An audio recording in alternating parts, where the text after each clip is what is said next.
Now, the first question that I'm going to ask you that interests me is about the UFO cover-up or the playing down of the UFO subject. And I think it's pretty well accepted by many people that the UFOs are real and that they have been covered up for many, many years. Now, do you think that there was what's your belief of the reason for the cover-up and whether there was something greater at work which is the cause of that cover-up? Without doubt, the cause of the cover-up is by the same groups of people, beings, consciousnesses that have decided that they want to maintain the status quo for the people and the benefit of those that's had the status quo for a long time. And of course, the arrival of ETs would take away the controlling element of religions, because straight away the religious belief systems that control a lot of people's minds, people who have not had the opportunity all the time to sit down and think about things themselves, who have fallen into the trap of being, because your parents took you to church and did these aspects. And we realise today that religion is one of the major contributors to the control of the mind. It actually means today really the restriction of knowledge to the masses. You're no longer allowed to, in religious organisations, to pass from one to another information. Even in a Christian organisation, you go from one type of denomination to another, you'll get bell booked and candled. And yet they're the same supposed religious beliefs. So you start to look around at the controlling of people. How are people controlled? And the greatest way to control a lot of people by a small group has always been the same: divide and conquer. So get a lot of people to be brought up with one religious belief in one area, and another group in another area to be brought up with a religious belief. It's then very, very easy to create strife and strike between the two. Divide and conquer while you take the power. Okay. And that's one of the aspects. And control of religion, of course, is one of the three major aspects of mental control of all people on the planet. Okay. And we've spoken about the Anunnaki. Could you tell us what you believe the Anunnaki are, and just give us a broad outline as to when they first came to the Earth? Well, I've written quite a lot of information about the Anunnaki. I've studied it in great depths. The Anunnaki, Anunnaki, you've been shown this in many TV points and programs. The Anunnaki are the people who visited this planet. Their first arrival on this planet were about 415,000 years ago. And they visited this planet and wanted the materials and minerals of it. So they came down and stayed on this planet for a considerable period of time. The remnants of their earlier civilizations, which were far more technologically advanced, coming from different planets, to travel to here, are still all over the planet. The only material that lasts a considerable period of time, of course, is stone. It's the only thing that vibrates to the vibrations of the Earth. And when you look around and see what's available, you can see that the destruction of everything else, material, metals, all disappear. Really anything that lasts more than 20,000 years is basically only precious metals, jade, a few bones, pottery and stone. And to look at the gigantic stone monuments that are around today of a technology far in advance of ours opens your mind. We're not talking of theory. Go have a look at the base of Baalbek in Lebanon. Now this city, according to certain reports, is dated by our scientists who who have got vested interests, who make it so they only are allowed to give out the information that the people who control them allow them.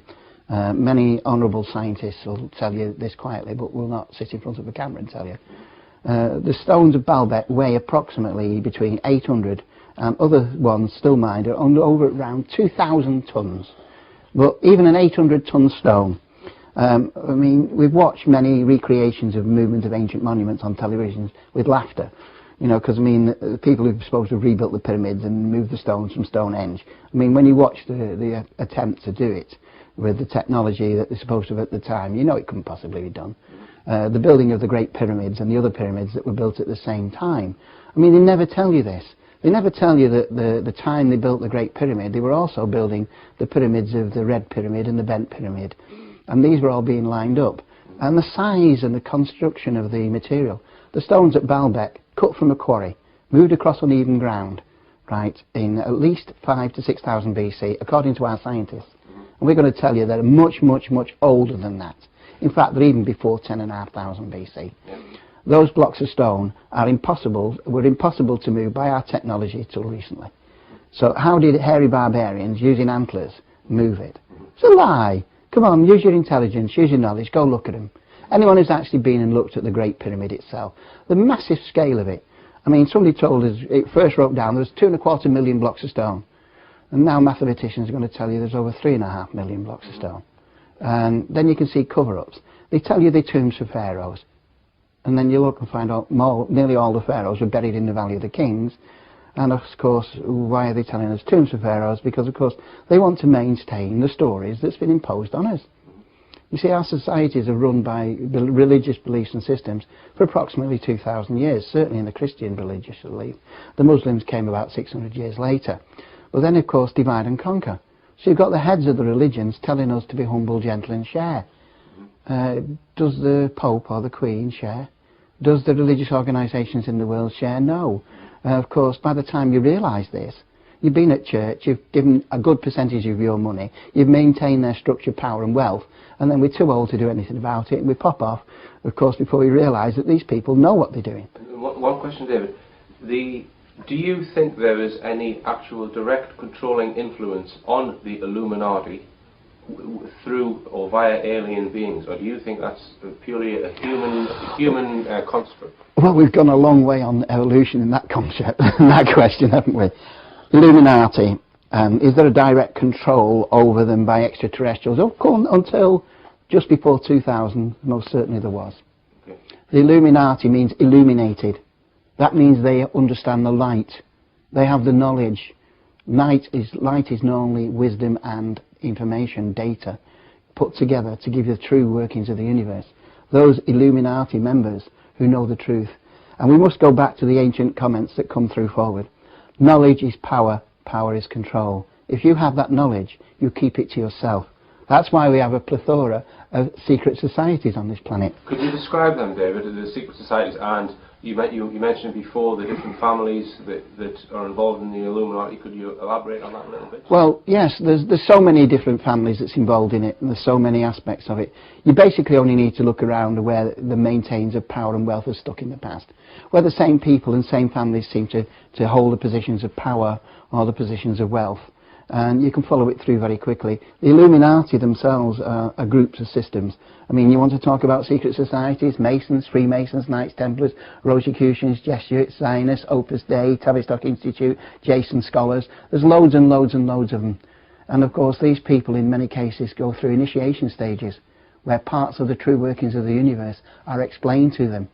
We then, of course, usually swear gigantically horrendous oaths to maintain that society, which are then pressurised by the people that surround them to make sure that they keep to those levels.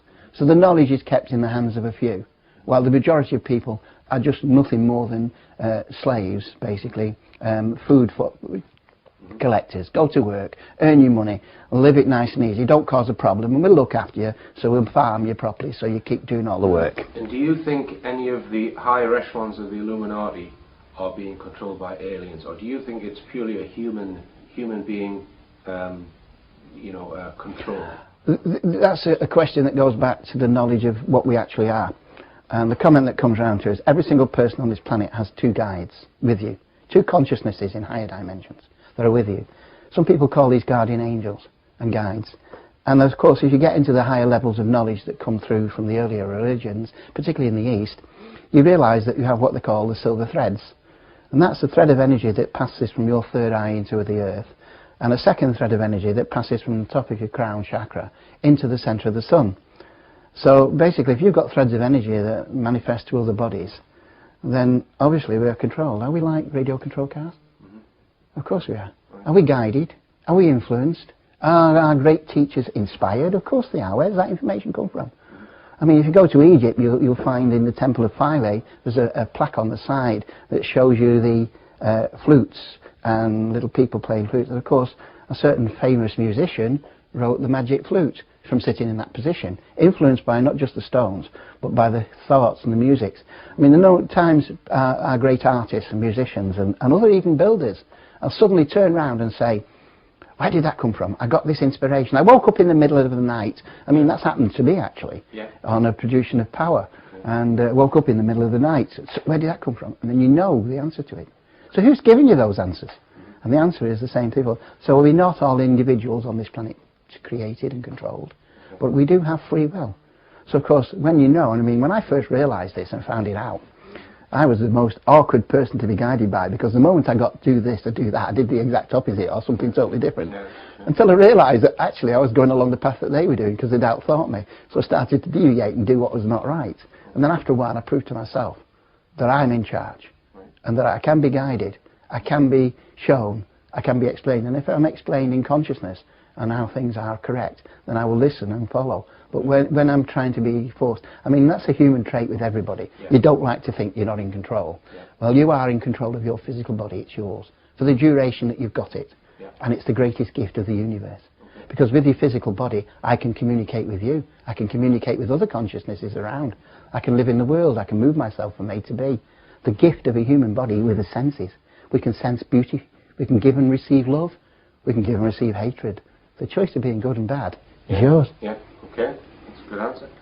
And what about the future, David? I mean, there are a lot of rumours about 2012, the possible return of Nibiru. Yes. This kind of thing. Do you have? What's your feel for the future in general? Well, the future in general is, I think right now you're seeing the last of the really negative echelons on the side. I do feel there's going to be 4 periods when we're all going to become more sovereign, more individual. We're actually going to wake up. More and more people are listening to intelligent, intellectual conversation and taking note of it. I mean, when you watch the television today, I mean, what an insult to intelligence to listen to what's on that box. It's an idiot's lantern. And it really tells you that there's many aspects of it. I mean, the most horrendous destruction to society is created by the destroying of the family. And the family, of course, is the responsibility of your actions, thoughts, words and deeds. And if you are responsible for your thoughts, words and deeds, you are in charge of yourself. Then, of course, you can't be in that situation. But, of course, as we're evolving and younging and we learn, and we begin to learn, we see what's coming out of the television. I mean, you look at the soaps, what a horror story. How to kill your parents, how to fall out with people, how to fight each other. There's more murders and deaths in Coronation Street and EastEnders than anything. You're being shown deliberately how to do it. Now, I rephrase and go back to the tape. When we were young, we went to school. The teacher would write on the chalkboard, you would copy it. When you see things on the television, you're doing exactly the same, you're copying it. So the people that are producing television programs that show murder, death and destruction, right, is controlled. And that's being induced upon our whole of our society by what you're told, what you thought and what you're doing. So instead of getting programs of love, light, compassion, teaching wonderful things, teaching us how to become harmonious, and balanced and linking in it, what are we getting? Teaching us to be selfish, individual, to fight for. We're told in this world that there's only one life. That's a total and utter lie. We all live forever because the human body is not you. And when you live forever, right, as it goes on those sections, right, you realise that you become responsible. And I can assure everyone on this planet you do live forever. And you come back to this planet. This is our planet. It does not belong to Bush, Blair, the royal families, the Illuminati, or even certain periods of ETs. They've all come here with loving grace to show us. One of the biggest shocks when people are going to realise that the ETs are benevolent.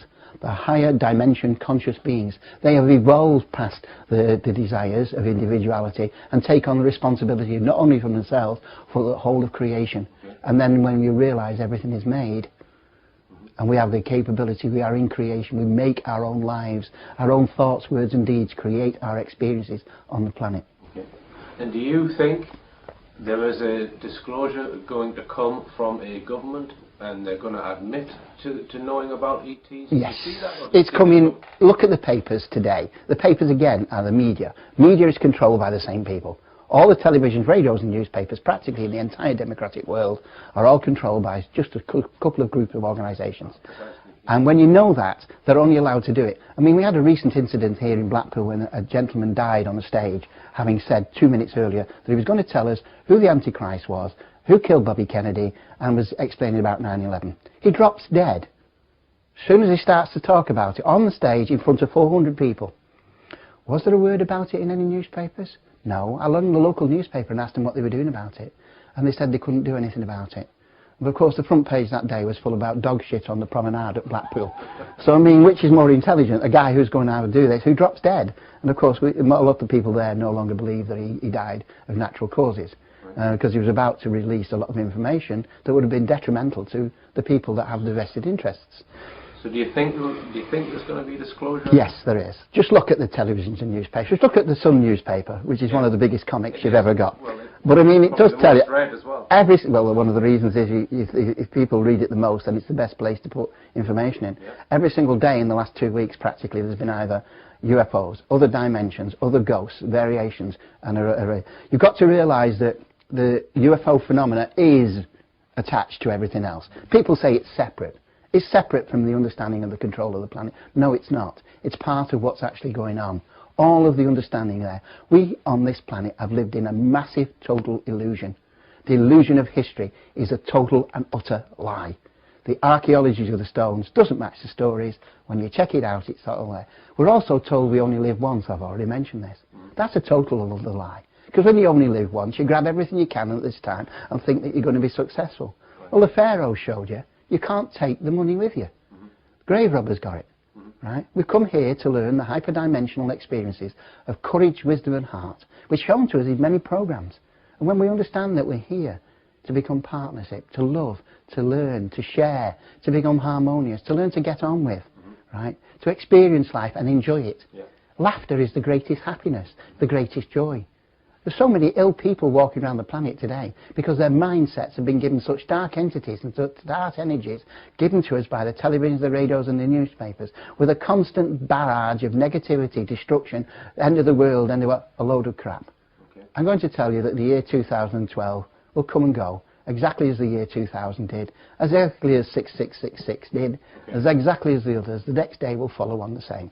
The only difference is by that time the average mankind on the planet will have woke up, will no longer believe the box of the lies from officialdom, but is able to work things out, will be self-thinking, will be able to think outside the box, and will suddenly realise the illusion that we've all lived in, and will say enough's enough, no more. Right. And people will not follow the lead of the governments. Right. One of the greatest fears I see right now, and one of my greatest heartaches, is all over the world. In the last few weeks and a few months, you've seen the destruction in Gaza. You've seen the total one-sided view of the media, of the destruction. I mean, you get so much interviews, you see these odd single missiles fired at random into areas, landing in an area, and that gets more coverage than direct bombing from the most advanced planes dropping the most dedicated munitions into the middle of collapsed cities. And why, of course, was no reporters allowed in? Because, of course, the death toll that we were told is only what we've been told. And the numbers that have died are far in advance of what they were told. Right now, it's a part of genocide. But it's no worse than the British and the Americans. I mean, we've got some people who cannot understand that they are responsible for their thoughts, words and deeds. And we all know that our biggest thought or our biggest deed is our own actions. And we all know that the worst crime any of us can commit is the one of the destruction of the life of a fellow human being. And in my cases, I say a lot of animals as well, right? And in fact, the very planet. And we've got people who go out and murder other people for the benefit of others. How can you possibly say somebody using infrared, guiding in missile bombs from 10 miles away against people with rifles and rocket-propelled grenades walking across the countryside, who, by the way, are in their country? We have invaded their country. We are the insurgents, not the other way around. You see, it's the way that you present yourself that gives it to you. So, of course, these are the same people who are orientated. It's when the soldiers are going to realise, why do you think we've had 3 British soldiers commit suicide in the last few weeks? Because they realise they're committing murder. They're killing with advanced technology. For the benefit of who? For the benefit of those that's always had all the money, power and wealth, who haven't controlled their desires.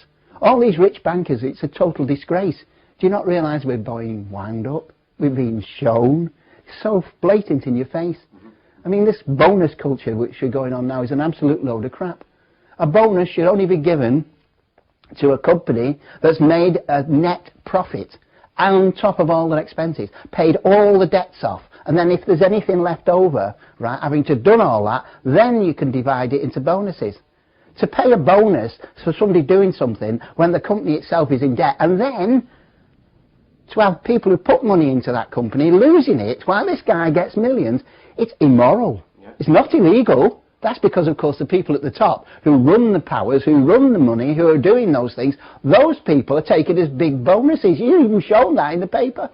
The people that's doing it, how long do we have to tolerate it? I mean, to then mortgage it to our grandchildren, it's a disgrace. And don't tell me this is separate from the religions and separate from aliens and UFOs. It's not. because these people are quite well aware that we are surrounded now in this solar system by thousands of benevolent species who keep dropping into the society so we can see them in the sky. They're not going to land, because if they did land, we would kill them. We'd kick them to death, we'd shoot them, we'd destroy them. How could we possibly be exposed in our animalistic instincts of self-preservation, which you all have, and greed and opulence, to meet an ET? These intelligent beings, of course, are here. They care and love us that much that they wouldn't fire back. That's why we've been able to destroy them and shoot them down. That's why there's such an advanced technology in America, when the Roswell crash gave us silicon chips, light-emitting diodes, super-tendency fibers, which of course made America's Silicon Valley the most advanced country in the world in that form of technology. And of course I thank them for that, because for the first time for 2,000 years, I can get information off the internet, not controlled by the royal families, the religious leaders, the global elites, those that know the real truth, who keep the knowledge to themselves. Well, it's time to share that knowledge. And I've spent my lifetime here in this exhibition learning, and now have displayed it. We have over 150 boards, 8 foot by 4 foot, as the boards to the left here, right, show, of all the information in mathematics and geometry, the complete explanation of the ETs, all the ancient monuments, how to decode them, the phenomena of crop circles. All these are all interlinked, all part of the same, to the control. And of course, it's time to share this knowledge, not to keep it ourselves. And the name of the exhibition, David? Is the Exhibition of the Universe. We're situated on the central promenade.